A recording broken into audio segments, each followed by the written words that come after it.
ये है Maruti Suzuki Fronx, जिसका फ्यूल टैंक अभी मैंने फुल करवा दिया है, क्योंकि हम ये देखने वाले हैं कि इसका 1 लीटर टर्बो पेट्रोल इंजन आपको कितनी माइलेज देगा, जिसके लिए हम इसको दिल्ली एनसीआर के सबसे वर्स्ट ट्रैफिक में चलाएंगे और दिल्ली एनसीआर की सबसे अच्छी रोड्स और एक्सप्रेसवे पे चलाएंगे। तो अब आप जल्दी से वो सब्सक्राइब बटन दबा दो और मेक श्योर की वीडियो आप लोग पूरी देखना। तो हमारा fuel efficiency AKA mileage test शुरू होता है फ्यूल टैंक को फुल करवा के। और फुल से मेरा मतलब है एकदम ऊपर ब्रिम लेवल तक फुल। अच्छा, हम ऑटोकट मेथड का इस्तेमाल इसलिए नहीं कर रहे क्योंकि उससे मिलने वाले रिजल्ट्स कभी कभार इनएक्यूरेट हो सकते हैं। और जितनी देर में फ्यूल टैंक फुल होता है, मैं आप लोगों को बता देता हूँ कि मारुति क्या क्लेम करती है इसकी फ्यूल एफिशिएंसी को लेके। तो मारुति का क्लेम ये है कि ये 1 litre 3 cylinder turbo charge engine जो कि 100 horse power and 147 newton metre stock develop करता है, आपको 21.5 किलोमीटर पर लीटर तक की फ्यूल एफिशिएंसी यानी कि माइलेज दे सकता है मैनुअल ट्रांसमिशन पे। और अगर ऑटोमेटिक की बात करें तो 20.01 किलोमीटर पर लीटर तक की। नाउ क्योंकि हमारे टेस्ट में हमारे पास मैनुअल ट्रांसमिशन है तो हमारा फोकस उसी के ऊपर रहेगा। वहीं अगर हम कॉम्पिटिशन की बात करें तो इस प्राइस ब्रैकेट में आपके पास बेसिकली 2 ही ऑप्शंस हैं, एक तो है निसान मैग्नाइट और दूसरा है रेनो काइगर। और ये दोनों ही गाड़ियां बेसिकली सेम ही 1 litre 3 cylinder turbocharge engine use करती है, जिसके लिए निसान क्लेम करता है कि ये 20 किलोमीटर पर लीटर तक की फ्यूल एफिशिएंसी फिगर्स आपको दे सकता है मैनुअल ट्रांसमिशन में और 17.7 kpl की फ्यूल एफिशिएंसी ऑटोमेटिक ट्रांसमिशन में। क्योंकि हमने मैग्नाइट का ऑलरेडी फ्यूल एफिशिएंसी टेस्ट किया हुआ है और उसके फिगर्स भी हमारे पास है, तो वीडियो के एंड में मैं आप लोगों को वो भी कंपैरिजन के लिए बता दूंगा। और इतनी देर में लीजिए इसका फ्यूल टैंक भी बिल्कुल फुल हो गया। और अब मैं जल्दी से इसके ट्रिप मीटर को भी 0 कर देता हूँ और फ्यूल एफिशिएंसी इंडिकेटर को भी 0 कर देता हूँ। और अब सीट बेल्ट्स लगा के और गाड़ी को ऑन करके निकल पड़ते हैं हम अपने टेस्ट के लिए।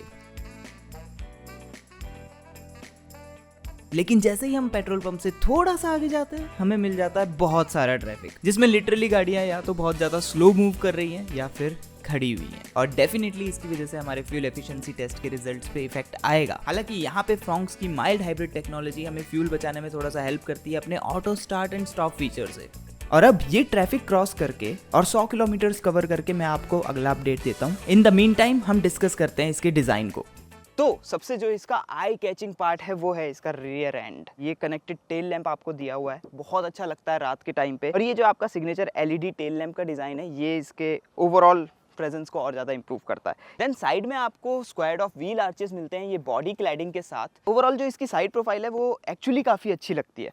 देन ये आपके 16 इंच एलॉय रिम्स हो गए, डायमंड कट है, ड्यूल टोन है, 195/60 प्रोफाइल का इसमें टायर है। ओवरऑल इसकी राइड क्वालिटी काफ़ी अच्छी है, जिसके बारे में थोड़ी देर बाद बात करूंगा। देन यहाँ विंडोज़ में आपको UV रेज को कट करने के लिए फिल्टर मिलता है, जो कि इट्स अ गुड थिंग, आपको एजिंग से बचाएगा। और अब आ जाते हैं इसके फ्रंट पार्ट पे। थोड़ा बहुत आपको इस पे ग्रैंड विटारा वाली वाइब आएगी। तो ऊपर आपको 3 इंडिविजुअल DRLs दिए हुए हैं, ये नीचे आपका हेडलैम्प हो गया और बिलीव मी इसका जो थ्रो है वो काफ़ी अच्छा है। देन ये आपकी बड़ी सी ग्रिल हो गई और सुजुकी का लोगो, जो कि आपको थोड़ा सा प्रेजेंस दिखाती है। इवन तो गाड़ी छोटी लगती है, लेकिन जो फ्रंट प्रोफाइल है ना वो इस गाड़ी के हिसाब से काफ़ी अच्छी लगती है, काफ़ी बड़ी लगती है। अच्छा, आप लोगों का फ्रॉन्क्स के डिज़ाइन के बारे में क्या विचार है, मुझे कमेंट सेक्शन में जाके बताओ।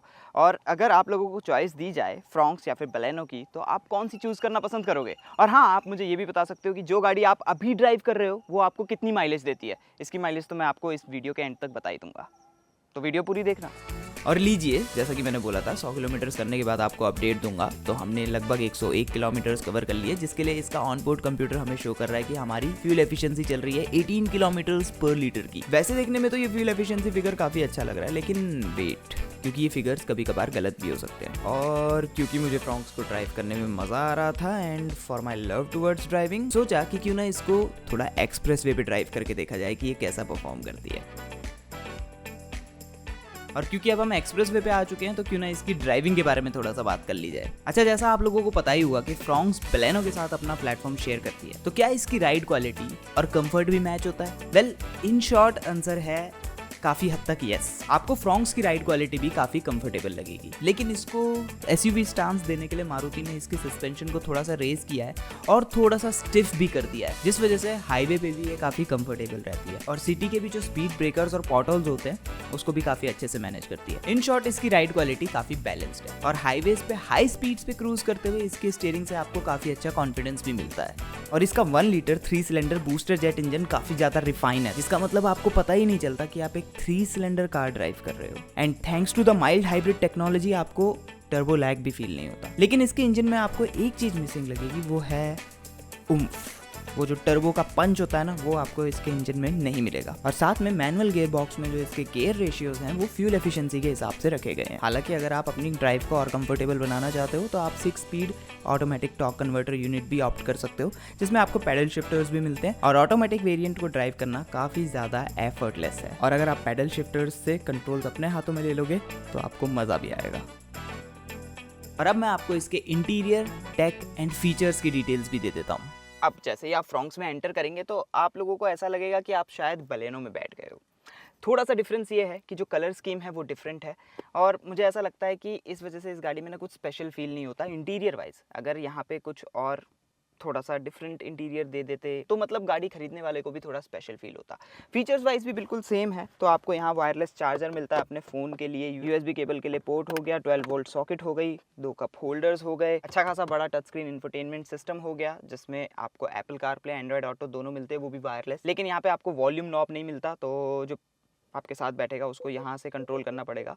और यहाँ पे आपका हेड्स अप डिस्प्ले भी आता है, जिसका बेसिकली मतलब ये होता है कि आपको बार बार इंस्ट्रूमेंट क्लस्टर को देखने की ज़रूरत नहीं पड़ेगी, सारी इंपॉर्टेंट इन्फॉर्मेशन वो आपको डिस्प्ले कर देता है, जो कि एक अच्छा सेफ्टी फीचर है।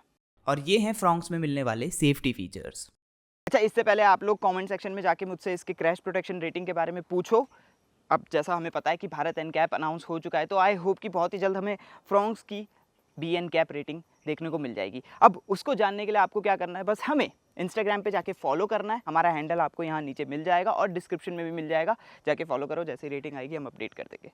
और ये है फ्रॉन्क्स में मिलने वाले फीचर्स की लिस्ट, जो कि काफी अच्छी है। हालांकि ये एक फीचर मिस करती है, और वो है rain sensing wipers. Moving on, second row का स्पेस और कंफर्ट एक्चुअली काफी अच्छा है। लेकिन एक छोटी सी कमी जो मुझे लगी कि आपके पास जो हेडरूम है वो कुछ इतना खास अच्छा नहीं है। मतलब अगर मैं ऐसे करके बैठता हूँ रिलैक्स करके तो ठीक है, लेकिन अगर मैं स्ट्रेट बैठता हूँ तो ऑलमोस्ट मेरे जो बाल हैं और मेरा जो हेड है वो रूफ को टच कर रहा है। तो मुझसे बड़े हाइट वाले किसी भी पर्सन को यहाँ पे प्रॉब्लम हो सकती है। एंड लास्टली, इसकी बूट भी फैमिली के हिसाब से रीजनेबल है। इसमें आपका वीकेंड ट्रिप का जो सामान होता है वो आराम से आ जाएगा। हाँ, ये बात ध्यान रखिएगा कि बूट थोड़ी सी डीप है, तो भारी सामान लोड अनलोड करने में आपको थोड़ी सी प्रॉब्लम हो सकती है।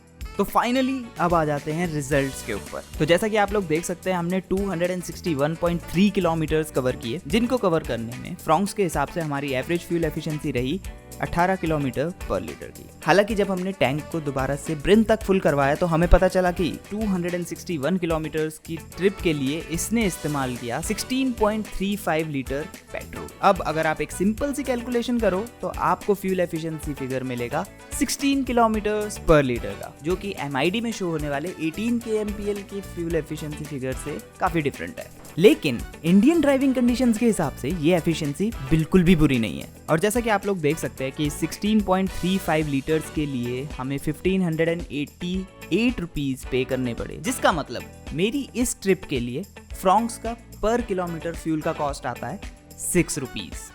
अब अगर हम इसको कंपेयर करें इसके दूर के कजन यानी कि बलेनो या फिर ग्लांजा के साथ, तो उनमें मिलने वाला 1.2 litre 4 cylinder naturally aspirated engine आपको फ्यूल एफिशिएंसी दे देगा सिटी में 13.80 किलोमीटर्स पर लीटर तक की, और हाईवे पे 17.50 किलोमीटर्स पर लीटर तक की मैनुअल ट्रांसमिशन के साथ। और जैसा हमें पता है कि लोअर ट्रिम्स में आपको फ्रॉन्क्स में भी 1.2 लीटर इंजन मिलता है, तो आप ऐसा मान के चलिए कि जो उनमें आपको फ्यूल एफिशिएंसी मिलेगी वो इन्हीं नंबर्स के आसपास होगी। और वहीं अगर हम इसको कंपेयर करें निसान मैग्नाइट से, तो Nissan Magnite turbo manual transmission ने हमें हाईवे पे फ्यूल एफिशिएंसी दी थी 16.1 kpl की और सिटी में 12.8 kpl की।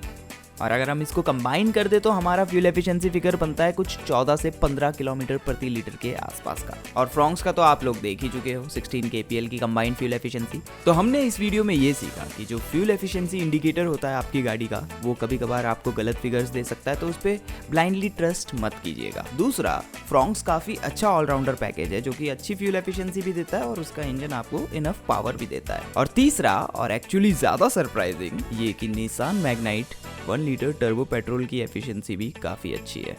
अच्छा, आप लोगों का फ्रॉन्क्स की माइलेज के बारे में क्या विचार है मुझे कमेंट सेक्शन में जाके बताइए। और आप लोग मुझे ये भी बता सकते हैं कि आपकी गाड़ी जो अभी आप ड्राइव कर रहे हैं वो आपको क्या फ्यूल एफिशिएंसी देती है। अगर आपका कोई दोस्त फ्रॉन्क्स लेने में इंटरेस्टेड है तो इस वीडियो को उसके साथ शेयर करना मत भूलिएगा। आप लोगों को वीडियो कैसी लगी वो भी मुझे आप कमेंट सेक्शन में जाके बता सकते हैं। वीडियो देखने के लिए आप लोगों का बहुत बहुत धन्यवाद। मिलेंगे आपसे अगली ऐसी किसी वीडियो में, तब तक के लिए आप लोग अपना ध्यान रखिए और सेफली ड्राइव करिए।